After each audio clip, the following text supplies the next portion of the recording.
कैसे हो? आशा करता हूँ कि सभी अच्छे होंगे। मैं एक बार फिर से बजरंग सीओएस यूट्यूब चैनल में आप सभी मित्रगण और छात्रों का हार्दिक स्वागत करता हूँ दोस्तों। ठीक है दोस्तों, हम पढ़ रहे हैं गति से संबंधित। तो गति से संबंधित हमने कुछ परिभाषाएं पढ़ ली थी। उन परिभाषाओं का एक बार पुनः मैं जिक्र करता हूँ, फिर हम इस क्वेश्चन की ओर लौटेंगे।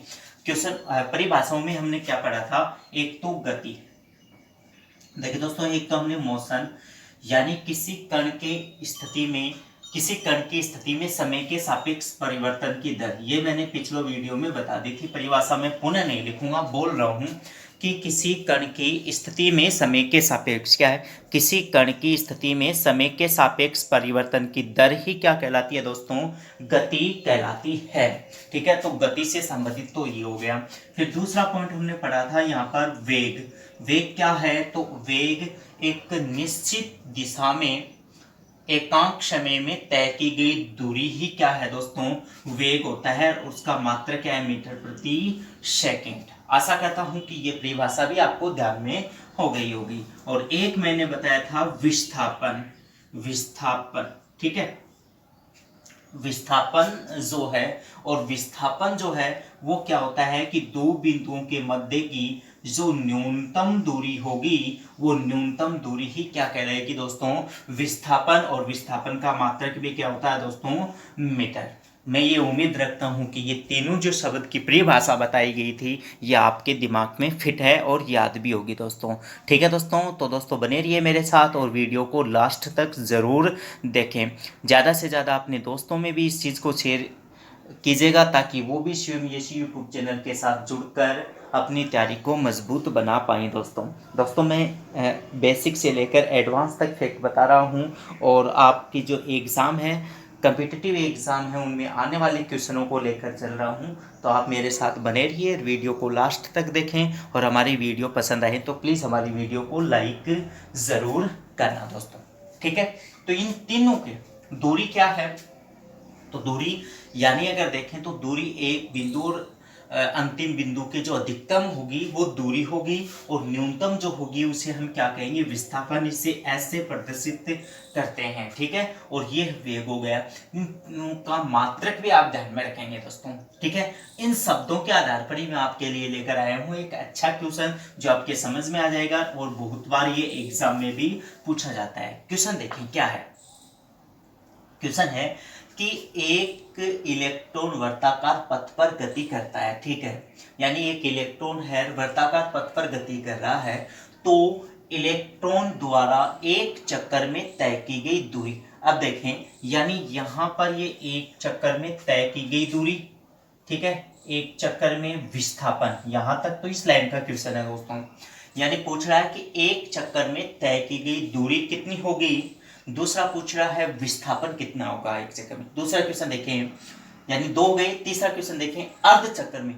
यहां तक परिभाषा सही है, इलेक्ट्रॉन द्वारा एक चक्कर की जगह क्या जाएगा? अर्ध चक्कर में तय की गई दूरी, और अर्ध चक्कर में विस्थापन कितना होता है। ठीक है दोस्तों, तो ये चार क्वेश्चन। पांचवा क्वेश्चन क्या है कि 100 चक्कर में तय की गई दूरी, और 200 चक्कर में तय की गई दूरी और 200 चक्करों में विस्थापन पूछा है। ये एक क्वेश्चन नहीं है, इनसे कई प्रकार के यानी 6 प्रकार के क्वेश्चन बन रहे हैं दोस्तों। मैं आपको समझाने की दृष्टि से यहाँ पर एक कॉन्सेप्ट लेकर एक ही क्वेश्चन में मैं यहाँ पर समझा दूंगा। तो बने रहिए दोस्तों आप मेरे साथ, और वीडियो को लास्ट तक ज़रूर देखें। आपका 100% विज्ञान में यहाँ पर क्या होगा, यानी 100% आपके विज्ञान में नॉलेज में वृद्धि होने वाली है दोस्तों। ठीक है, तो देखिए, दूरी है। सबसे पहले देखें तो एक इलेक्ट्रॉन वर्ताकार पथ पर गति करता है। ठीक है दोस्तों, तो वर्ताकार पथ पर, यानी मान लो कि ये वर्ताकार पथ पर है और ये बिंदु ए है और इलेक्ट्रॉन यहाँ है। ठीक है, अगर तय की गई दूरी, तो इलेक्ट्रॉन यहाँ से चलकर यहाँ तक आएगा, तो तय की गई दूरी है, वो दूरी किसको तय कर रहा है? वृत्त की परिधि। तो वृत्त की परिधि कितनी होती है? वृत्त की परिधि परिधि कितनी होती है? 2πr।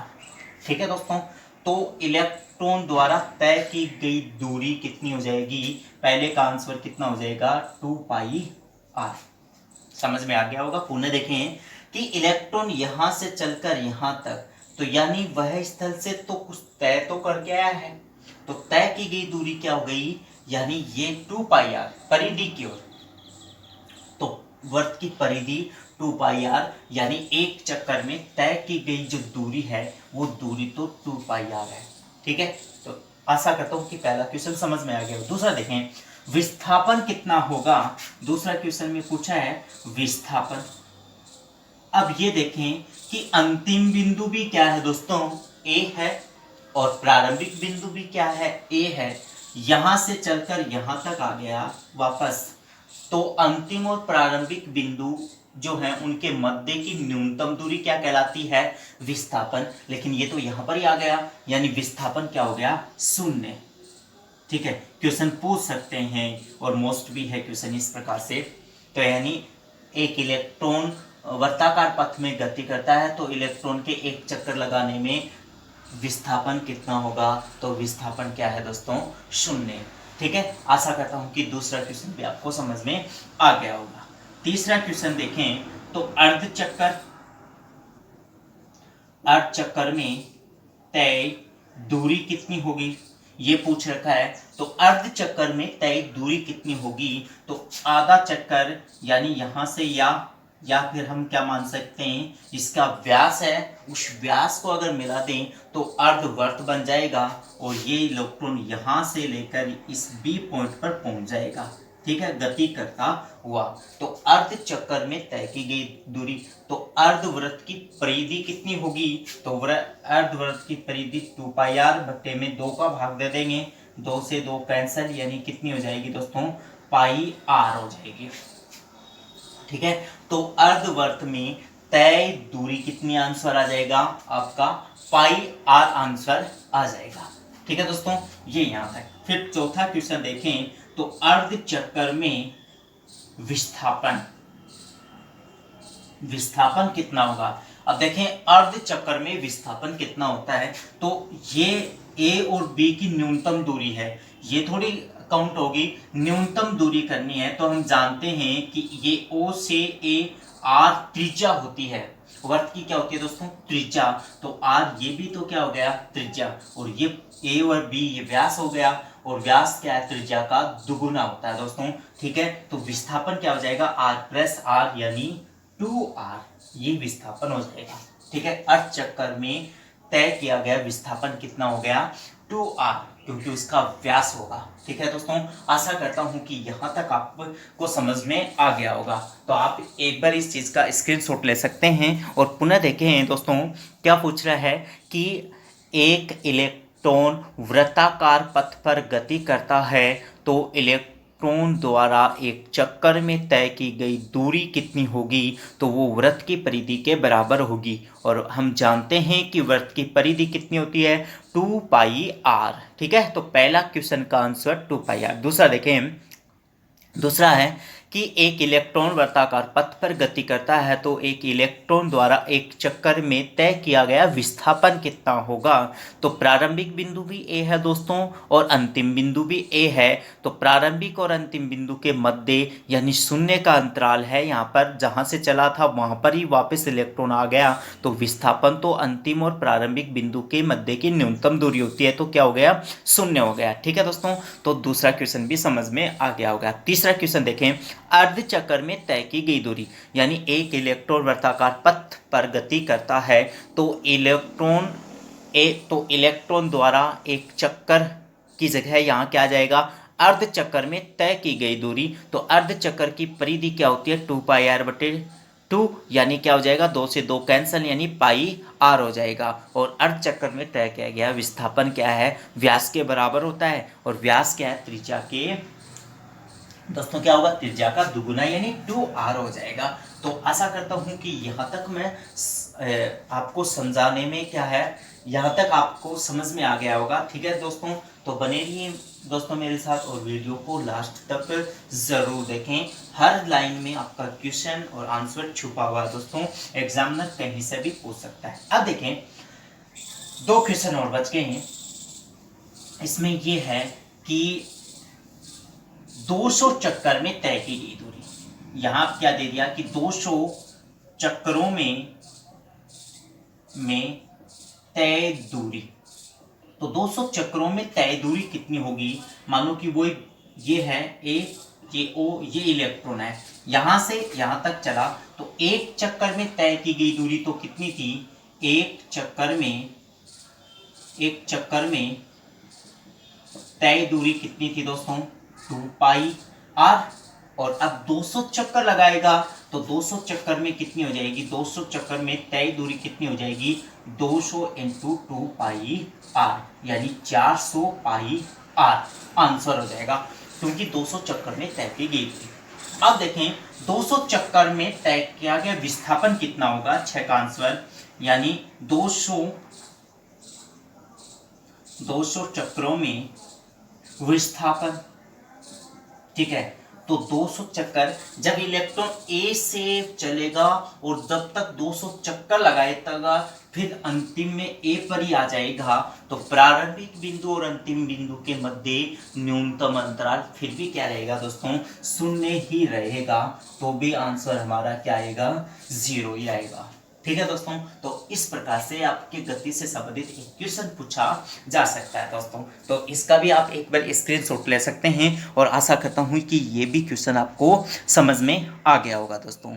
ठीक है, तो यहाँ तक ये देखें। ठीक है, तो बने रहिए दोस्तों आप सेम इस यूट्यूब चैनल के साथ, और 100% अपने नॉलेज में वृद्धि पाएँ। ठीक है, और एग्जाम में आने वाले मैं क्वेश्चन करा रहा हूँ, किस प्रकार से यहाँ क्वेश्चन पूछे जा सकते हैं दोस्तों। ठीक है, अब देखो गति कितनी प्रकार से होती है, कितने प्रकार की होती है, ये और जान लेते हैं। कि हम जानते हैं कि गति जो होती है वो गति 3 प्रकार की होती है दोस्तों। कितने प्रकार की गति होती है? 3 प्रकार की। 3 प्रकार की गति होती है। एक तो है एक विमीय गति, एक विमीय गति, एक होती है द्विविमीय गति, द्विविमीय गति, और एक होती है त्रिविमीय गति। एक विमीय गति, द्विविमीय गति और त्रिविमीय गति। गति 3 प्रकार की होती है। जब यानी अगर वस्तु जब गति करती है तो उनमें दिशाओं का जो निर्धारित होता है उनके अकॉर्डिंग, जब कोई वस्तु एक सरल रेखा के अनुदिश गति करती है। अब देखें यहाँ एक विमीय गति क्या होगी कि जब कोई वस्तु एक सरल दिशा के अनुदिश गति करती है, यानी जब कोई वस्तु एक सरल दिशा के अनुदिश गति करती है, या हम मान सकते हैं एक सरल रेखा में गति करती है, सरल रेखा में गति करती है, तो वह क्या हो जाएगी?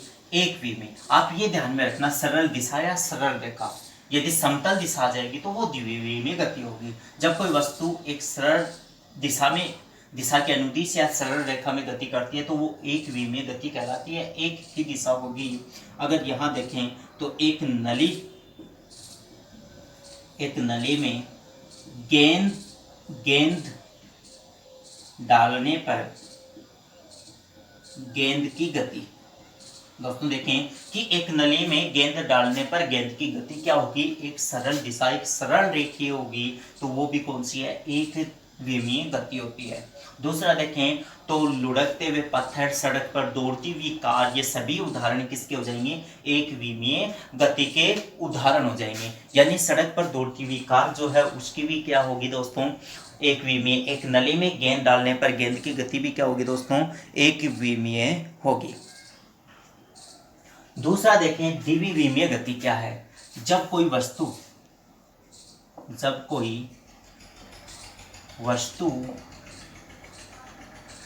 समतल दिशा के अनुदिश गति करती है। ठीक है दोस्तों, यानी जब कोई वस्तु समतल दिशा के अनुदिश गति करती है तो वह गति क्या होगी दोस्तों? वह गति, यानी जब समतल दिशा के अनुदिश गति करती है तो वह गति द्विविमीय गति होगी, उसकी गति द्विविमीय गति कहलाएगी। ठीक है, और समतल में जब गति करती है तो समतल में 2 दिशाओं का निर्देशांक होता है, और यहाँ उदाहरण आ जाएगा इसका कौन सा दोस्तों?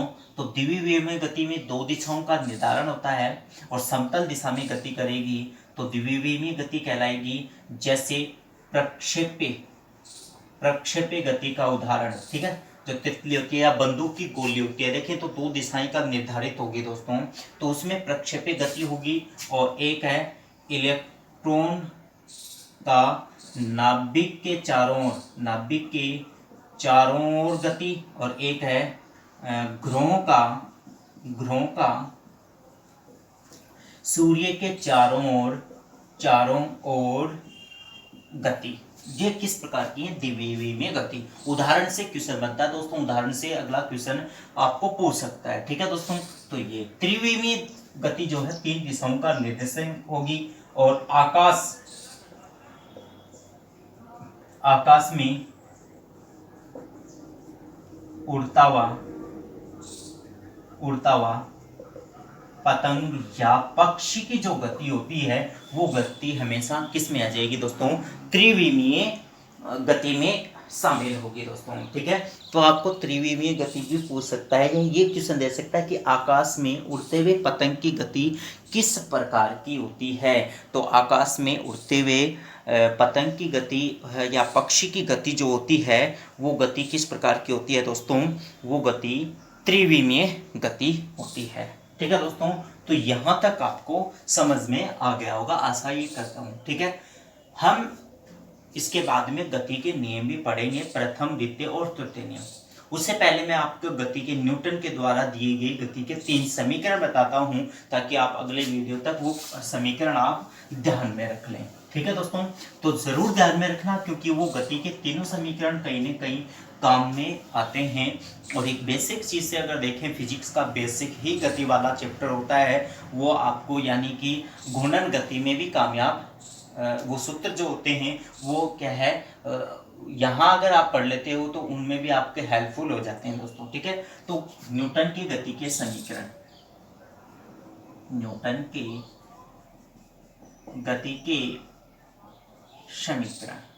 ठीक है। कितने समीकरण है? 3। चौथा nवें सेकंड में भी तय की गई दूरी का भी है, तो हम वो तो अलग से मानते हैं, लेकिन समीकरण 3 + 1 बराबर कितने? हम 4 का यहाँ जिक्र करेंगे। पहला समीकरण देखें, पहला नंबर 1 गति के समीकरण 1, v बराबर u + at। दूसरा देखें तो s बराबर ut + 1/2 at का स्क्वायर। तीसरा देखें तो v² बराबर u² + 2as। और चौथा जो बनता है Sn बराबर u + 1/2 a 2n-1। ये क्या होगा? nवें सेकंड में